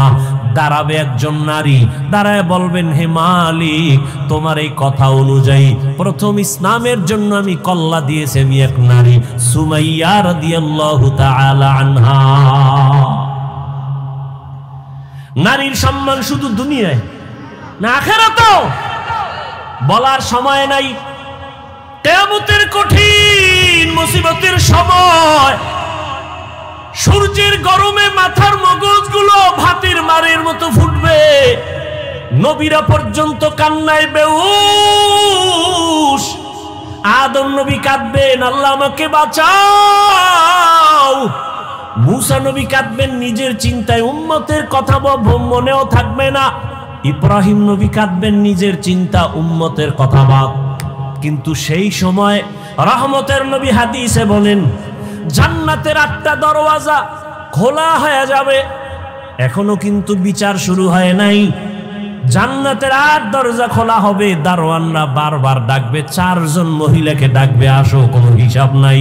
জান্নাতের 8 দরওয়াজা খোলা, তোমরা যেই কোনো দরওয়াজা দিয়ে ঢুকে যাও, আমরা তোমাকে স্বাগতম দেওয়ার জন্য অপেক্ষায় আছি। 4 জন মহিলাকে ডাকবে, হিসাব লাগবে না, বিনা হিসাবে জান্নাতে ঢুকে যাবে। 4 জন মহিলার জন্য জান্নাতের 8টা দরজা খোলা হবে। এদের কোনো হিসাব নাই, নিকাশ নাই, বিচার নাই। 4 জন পুরুষের নাম তো আমি এ পর্যন্ত হাদিসে পাই নাই, কিন্তু 4 জন নারীর নাম আসছে। রহমতের নবী বলছেন, জান্নাতের 8 দরজা খুলে দিয়া ফেরেশতারা ডাকবে, আসেন, তাড়াতাড়ি আসেন, জান্নাতে আপনাদের জন্য শান্তির বিছানা রেডি। নারীদের সম্মান কিয়ামতের ময়দানে। দুনিয়াতেও কত সম্মান। এরে আম্মা জান, এ জমিনে যত নবী রাসূল আসছেন সব আপনাদের অবদান। আপনারা তো তাদের মা, হাফেজে কোরআনের মা, আলেমের মা। এরে আম্মা জানেরা, আমরা পুরুষেরা জুমার জন্য মসজিদে যাওয়া লাগবে না ঘরে পড়লে হইব? ঈদের নামাজের জন্য ঈদগাহে যেতে হবে। কয় বৃষ্টি বুঝি না, দৌড়মার। আম্মা জানের কত সম্মান, কত ইজ্জত আমার নবী বলেন। আম্মা জান, পুরুষেরা মসজিদে গিয়া জুমা আদায় করবে, ঈদগাহে গিয়া ঈদের নামাজ আদায় করিয়া যা পাবে, আম্মা জানেরা ঘরের মধ্যে থাইকা নির্জনে নিরিবিলি পরিবেশে একেবারে গোপনীয়তা রক্ষা করে যদি আম্মাজান ঘরে নামাজ পড়ে, পুরুষেরা কষ্ট করিয়া মসজিদে গিয়া যা পাবে আল্লাহ মাদেরকে তা দান করবেন ঘরে রাখিয়া। সুবহানাল্লাহ। না কত সম্মান। আমরা পুরুষেরা যদি সহজে জান্নাতে যেতে চাই শাহাদাতের দরজা দিয়া, আম্মাজানদের শহীদের দরজা আরো কত আসান। আমাদের বেঈমানের মোকাবেলায় গিয়া যুদ্ধ করা লাগবে। নবী বলেন, মা গর্ভের মধ্যে বাচ্চা নিয়ে যখন কষ্ট করে, আম্মা জানেরা বাচ্চা নিয়ে যখন গর্ভে কষ্ট করে, খানার প্লেট নিয়েছে খাবে, বাচ্চা পেটে এমন আঘাত করেছে মা খেতে পারে নাই, চোখের পানি ছেড়ে কান্নার আওয়াজ। রহমতের নবী বলেন এই মা যে খেতে পারলো না, এক একটা দিন রোজার বরকতের সওয়াব পেয়ে যাবে। আর জোরে বলেন, এমন ইমান দুর্বল হইছে। আম্মা জান রাতের বেলা বাচ্চার ব্যথায় ঘুমাইতে পারে না। রহমতের নবী বলেন এক একটা রাত কদরের রাতের ইবাদতের সওয়াব আল্লাহ দান করবেন। আম্মা জান যেদিন বাচ্চা প্রসব হব, আমি দুনিয়াতে আসব, আম্মা জানের কান্নার এত পরিমাণ আওয়াজ যে আম্মা জানের কণ্ঠের আওয়াজ বাহিরে যায় না, সে আম্মা জান বেকরার হয়ে গেছে। সাত আসমান মতোয় বোধহয় মাথায় চেপে বসছে মায়ের কান্নার আওয়াজ। রহমতের নবী বলেন ওই অবস্থায় কত নারী মরে যায়। বাচ্চা প্রসব কালে যদি কোনো আম্মা জানের ইন্তেকাল হয়ে যায়, বিনা হিসাবে শহীদি মর্যাদা নিয়ে জান্নাতে যাবে। কত মর্যাদা নারীর, সব নিকৃষ্ট চরিত্রহীনেরা জানে ইসলাম শান্তি ছাড়া আর কিছু দেয় না। মানে না কেন? তাহলে ওরা মেয়েদের নিয়ে আর হোটেলে হোটেলে মাস্তানি করতে পারবে না। আল্লাহ হেদায়েত দান করুন। আম্মা জান কতটা সহজ আপনাদের জন্য আল্লাহ করে দিয়েছেন। কিয়ামতের ময়দানে যদি আল্লাহ জিজ্ঞাসা করেন আমার দিন হেফাজতের জন্য কে হিজরত করছো, প্রথম দাঁড়াও। হাসরের ময়দানে একজন নারী, পুরুষও দাঁড়াতে পারবেন, একজন নারী দাঁড়ায় বলবেন হে আল্লাহ, দিন হেফাজতের জন্য প্রথম আমি হিজরত করেছি, জন্মভূমি ত্যাগ করেছি, আমি এক নারী। রহমতের নবীর মেয়ে রুকাইয়া রাদিয়াল্লাহু তাআলা আনহা, উসমান রাদিয়াল্লাহু আনহুর বিবি।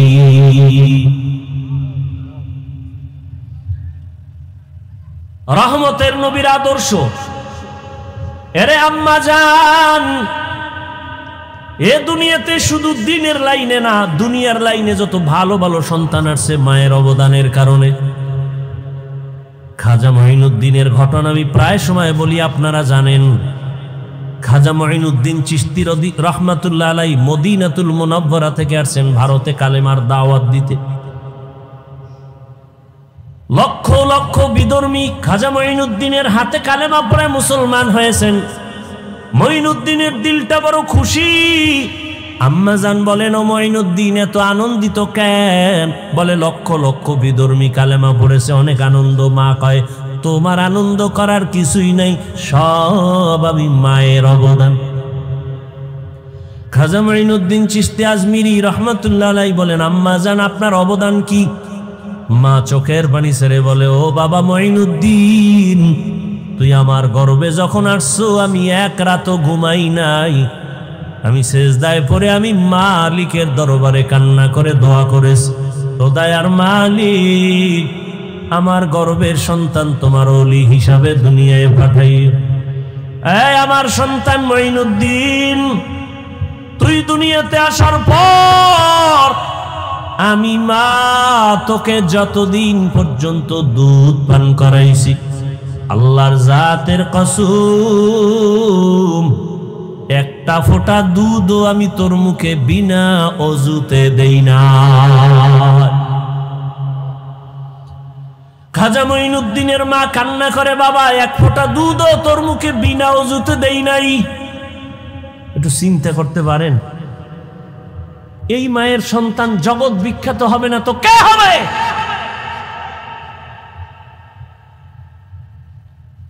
কে হবে এর সন্তান? জগৎ বিখ্যাত হবে না তো কে হবে? এরে আম্মা জান, এই জন্যই তো বাবার তুলনায় মায়ের আদর্শ আরো বেশি ভালো হতে হবে। কারণ একটা সন্তান বাবার থেকে মাকে ফলো করে বেশি, মায়ের কাছে সময় কাটায় বেশি। একটা সন্তান বাবার কাছে সময় বেশি কাটায় না মায়ের কাছে? আর মা যা করে তা ফলো করে। এজন্য দেখবেন যেই ঘরের মা নামাজি, আজান যখন হয় মা কাপড় টেনে দেয়। দেখছেন নি? যখন আজানের আওয়াজ পায় যত বড় উল্টা পাল্টা মহিলা হোক না কেন কাপড় টেনে দেয়। পাশে একটা বাচ্চা ও দেখে দেখে শিখতেছে। একদিন কাপড় টান দিছে, মা কয় গুনা গুনা টানিস না, গুনা। বাচ্চা তো গুনা বুঝে না। হঠাৎ একদিন আজান চলতেছে, মায়ের কাপড় উঠাইতে মনে নাই, বাচ্চা কাপড় টেনে দেয়, এখন আর মা উঠায় না। আম্মু গুনা গুনা গুনা, ঠিক নি? আম্মা যান নামাজ পড়ে দেখবেন বাচ্চাটাও গুলো শিখে। মা আজান হওয়া মাত্র চলে গেলেন অজুখানায় অজু করার জন্য, দেখবেন বাচ্চাও চলে গেছে মায়ের কাছাকাছি। মা সুন্দর করে অজু বানাইলেন, বাচ্চাটাও মাকে দেখে দেখে অজু করতে গিয়ে আধা গোসল করে ফেলছে। মা যখন যায় নামাজ বিছাইয়া নামাজে দাঁড়ায় গেছে, বাচ্চাটাও মায়ের পার্শ্বে দাঁড়ায় গেছে। মা হাত বুকে বাইদা আলহামদু সূরা পড়তেছেন, বাচ্চাটাও বুকে হাত বাঁধছে। মা ঠোঁট নাড়ায় নাড়ায় তেলাওয়াত করেন। বাচ্চা তো বুঝে না মা কি পড়ে, মা তেলাওয়াত করেন, কিন্তু বাচ্চাটা না বুঝা শুধু ঠোঁট নাড়ায় ঠোঁট নাড়ায়। মা যখন রুকুর মধ্যে যায় বাচ্চাটাও রুকুর মধ্যে যায়। মা যখন সেজদায় যায় বাচ্চাটাও সেজদায় চলে যায়। মা কপালার নাক ঠেকাইয়া সেজদা করে, বাচ্চাটা গাল মাটিতে লাগায় মায়ের চেহারা দিয়ে তাকায়। তাকায় দেখে মা ঠোঁট নাড়ায়, বাচ্চাটাও ঠোঁট নাড়ায়। আমার মালিকের কুদরতি অন্তরে মায়ার জোশ। আল্লাহ ডেকে বলেন, ফেরেশতা তাকায় দেখ ওই বাচ্চাটা ঠোঁট নাড়ায় কেন? বলে ওর মা ঠোঁট নাড়ায়। বলে ওর মা কি বলে? বলে ওর মা বলে সুবহানা রব্বিয়াল আলা। আল্লাহ বলে লেখ এই বাচ্চাও বলে সুবহানা রব্বিয়াল আলা। এই বাচ্চার তো আমল নামা নাই, সওয়াবগুলো মায়ের আমল নামায় উঠাইয়া দাও। আতিনা ফি দারে দুনিয়া না হাসান, আতিনা ফি দারে উকবা না হাসান, ইয়া গিয়াসাল মুস্তাগীসিন ইহদিনা লিফতিখারা বিল উলুমে ওয়াল গিনা। হর গরিদে নেকো তু তৈয়ার है जो न मांगे उससे तू बेजार है। ও আমার পর্দার আড়ালের মা বোনেরা, ও যুবক, ও বৃদ্ধ বাবাজিরা, কয়দিন আর দুনিয়ার রং তামাশায় ঘুরবেন? মনে তো কত আশা ছিল, কম তো আশা পূরণ করেন নাই। মনে চাইছে বেপর্দায় দৌড়াবেন, দৌড়াইলেন। মনে চাইছে গান শুনবেন, শুনছেন। মনে চাইছে নাচ দেখবেন, কম দেখেন নাই। মনের শখ মিটাইয়া পার্কে পার্কে কত ঘুরলেন, কত মোবাইল দিয়ে গুনাহ করলেন। এখনো কি তওবা করবেন না? আমরাও যদি আপনার মতো বেপর্দায় আড্ডা দিতাম, নাচ গান দেখতাম, শুনতাম, পার্কে পার্কে ঘুরতাম, কেউ আমাদের বাধা দিত না। অথচ মাথার থেকে টুপিটাও খুলি না, দাড়ি কাটি না রে বাবা, 5 ওয়াক্ত নামাজ পড়ি। এরপর আবার আপনাদের পাও ধরিয়া ধরিয়া বুঝাই আপনারাও নামাজ আদায় করেন। এরে আল্লাহর বান্দা, কি লাভ? একবারও চিন্তা করলাম না, নিজের বাড়ি নিজের ঘর বাদ দিয়া, চিন্তা বাদ দিয়া আপনাদের পেছনে দৌড়াইয়া পাও ধরে ধরে এত বুঝাই কেন? কি লাভ? আপনারা যে আমগো টাকা দিবেন তাও তো না, বরং আমাদের গালি দেন তাও শুনি, আমাদের বিরোধিতা করেন তাও জানি, টুপির বিরুদ্ধে বলেন তাও জানি, দাড়ির বিরুদ্ধে বলেন তাও জানি, জামার বিরুদ্ধে বলেন তাও জানি, মাদ্রাসার বিরোধিতা করেন তাও জানি। এরপরও আমরা আপনাদের জবাব দেই না, গালি দেই না, বরং বিনয় হইয়া হইয়া আপনাদের কাছে নরমভাবে বয়ান করি। পাও ধরে ধরে বয়ান করতে চাই। ও আল্লাহর বান্দারা, এক কারণটা কি? একমাত্র কারণ শুরুতেই কিন্তু বলছিলাম দিনের সহি বুঝ বড় কঠিন সম্পদ। দিনের বুঝ যখন আসবে মরিয়া গেল বান্দা আর নামাজ ছাড়বে না। চিন্তা ভাবনা করে দেখলাম, ওরে টাকার পেছনে বাড়ির পেছনে বেপরদায় গুনাহ কইরার কয়দিন। ও আল্লাহর বান্দারা, দুনিয়াতে গুনাহ করিয়া করিয়া কেউ তো দুনিয়াতেই সম্মান পায় না, আখিরাতে তো কিছুই পাবে না। অথচ নবীর তরিকা মানার কারণে আলহামদুলিল্লাহ যত মানুষ যতই গালি দেয় না কেন, সামনে আইসা সালাম না দিয়া কথা বলে না, ঠিক নেই? যত মানুষ আমাদের বিরোধিতা করুক না কেন, কিন্তু সামনে আইসা সালাম দেয়, মোহাব্বত কইরা দোয়া চায়, হুজুর দোয়া করবেন, আমার মতো গুনাহগার কেউ নাই। এই সম্মান টাকা দিয়া পাওয়া যায় না। এই চিন্তা ভাবনা করে দেখলাম আসলেই আমার মাওলার কথাই তো ঠিক, নবীর কথাই তো ঠিক। নবীর কথা মানার কারণেই তো আজকে এত সম্মানে আছি, নবীর আদর্শ মানার কারণেই তো এত সালাম পাইতেছি, নবীর আদর্শ মেনে চলার কারণেই তো এত সম্মান, এত মোহাব্বত, এত ভালোবাসা। এই জন্যই চিন্তা করে দেখলাম আল্লাহর নবীর আদর্শ ছাড়া আর কোনো ভালো আদর্শ নাই।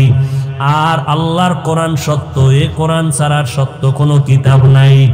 আল্লাহর কোরআনে স্পষ্ট গুনাহ করলে কি ক্ষতি হবে, নেক আমল করলে কি লাভ হবে, তাও স্পষ্ট বলা আছে।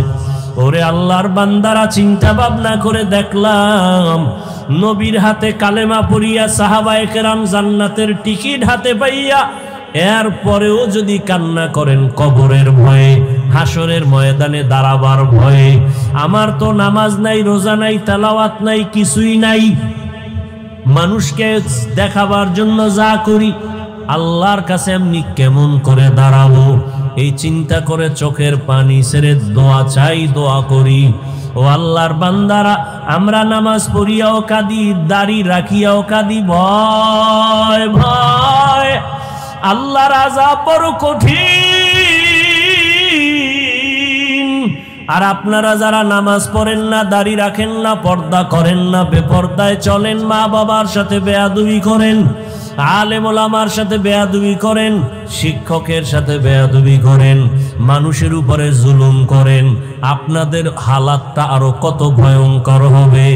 দুনিয়াতেই তো মাওলায় দেখায়া দেয়, ওরে টাকা পয়সা নিয়ে জুলুম করিয়া বাড়ি ছাইরা পালায়া গেল, ওরে টাকা পয়সা জুলুম করিয়া কেউ দুনিয়াতে সম্মানে থাকতে পারে নাই। কই নমরুদ, কই সাদ্দাত, কই হামান, কই কারুন, কই ফেরাউন, কই আবু জাহাল, কই আবু লাহাব, এক এক করে সব ধ্বংস হয়ে গেল। চিন্তা ভাবনা করে দেখলাম মদিনার আদর্শ ছাড়া শান্তির কোনো পথ নাই। ও আল্লাহর বান্দারা, এই জন্যই তো তাকায় দেখলাম কত মানুষ যদিও মাদ্রাসায় পড়ে নাই, কিন্তু এরপর অনেক সম্মান। কেন বলি? স্কুলে পড়িয়াও নামাজ ছাড়ে না, কলেজে পড়িয়াও দাড়ি কাটে না, বেপর্দায় চলে না। কত ডাক্তার, কত ইঞ্জিনিয়ার, কত প্রফেসর ডাক্তারি করে, নামাজ ছাড়ে না, ইঞ্জিনিয়ার হইয়াও নামাজ ছাড়ে না, প্রফেসরি করিয়াও নামাজ বাদ দেয় না। চিন্তা করে দেখলাম তারাও তো আমার মাওলার দিনের বুঝ পেয়ে গেল। কত র্যাব, কত আর্মি, কত পুলিশ, কত বিডিআর নামাজ পড়ে, দাড়িওয়ালা অভাব নাই। জেনারেল লাইনে থাকিয়াও কত মানুষ দিনের বুঝ পাইয়া নবীর আদর্শের আপন গলার মালা বানায় নিল। তাহলে আমি কেন পারবো না? একজন জেনারেল লাইনের মানুষ যদি নবীর তরিকা মেনে পর্দা করে, আমি কেন পারবো না? আমার এখনো তো তৈরি হওয়া খুবই জরুরি, প্রয়োজন। ও আল্লাহর বান্দারা, আল্লাহর কোরআন সত্য, গুনাহগারের আযাব হবে তাও সত্য। দুনিয়াতে সূর্যের গরম সহ্য করতে পারি না, বেতের বাড়ি সহ্য করা যায় না, মশার কামড় সহ্য করা যায় না। অতএব এখন থেকে তৈরি হয়ে যাও, গুনাহ নিয়ে যেন আজরাইলের হাতে ধরা না পড়ো। এরে আল্লাহর বান্দারা, দুনিয়াতে অনেক অন্যায়কারীরা অন্যায় করা অবস্থায় পুলিশের হাত থেকে বাঁচিয়া চলতে যায়, পুলিশ দেখলে ধরা পড়লে উপায় নাই। ওরে যারা গুনাহগার, আল্লাহর ভয় অন্তরে জমা করিয়া তওবা করো, কারণ গুনাহ অবস্থায় যদি আজরাইলের হাতে ধরা পড়ো,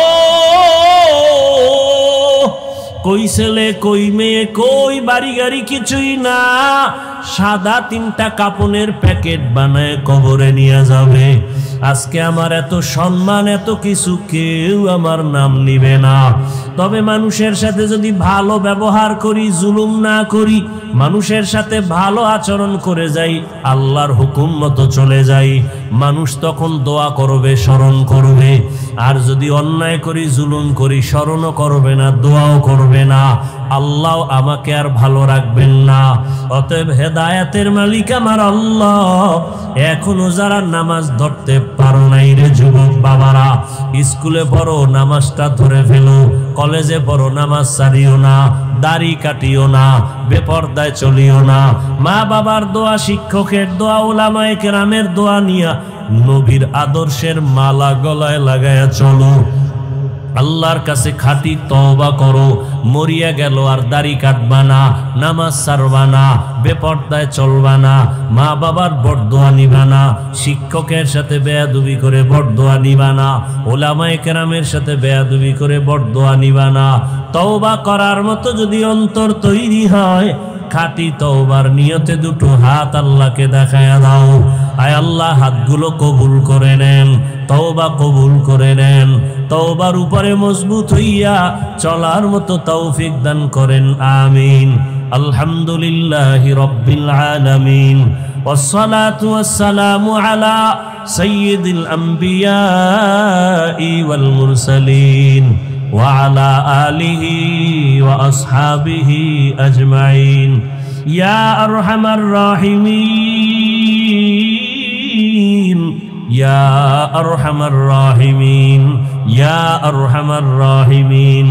রব্বিরহামহুমা কামা রব্বায়ানি সগীরা।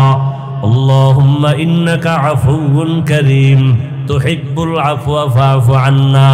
اللهم إنا نسألك رضاك والجنة ونعوذ بك من سخطك والنار. اللهم إنا نعوذ بك من البرص والجنون والجذام وسيء الأسقام. ওতায়ার মালিক, গুনাহের বোঝা নিয়ে আপনার দরওয়াজায় হাজির।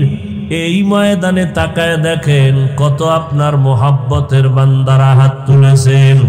ওলামায়ে কেরাম, মুরব্বী, হাজী সাহেব, কত ব্যবসায়ী, চাকরিজীবী, কত যুবক ছাত্র, পর্দার আড়ালে কত মা বোনেরা। আয় আল্লাহ, শয়তানের ধোকায় পড়ে গুনাহ করে ফেলেছি, আজকে তওবা করে নাম, আর গুনাহ করব না রে আল্লাহ। আর নামাজ ছাড়বো না, দাড়ি কাটবো না, বেপরদায় চলবো না। মা বাবার দোয়া নিয়া, শিক্ষকের দোয়া নিয়া, উলামায়ে কেরামের দোয়া পরামর্শ নিয়া নবীর আদর্শ মেনে চলবো। আমাদের তওবা কবুল করে নেন, জীবনের গুনাহগুলো মাফ করে দেন আল্লাহ। আয় আল্লাহ, মাহফিল কবুল করে নেন, আয়োজনকারী সহযোগিতাকারীদের কবুল করে নেন, মাদ্রাসা কবুল করে নেন, এলাকাবাসীকে কবুল করে নেন, ব্যবসায়ী চাকরিজীবীদের কবুল করে নেন, অভাবীদের অভাব দূর করে দেন, ঋণ আদায়ের ব্যবস্থা করে দেন।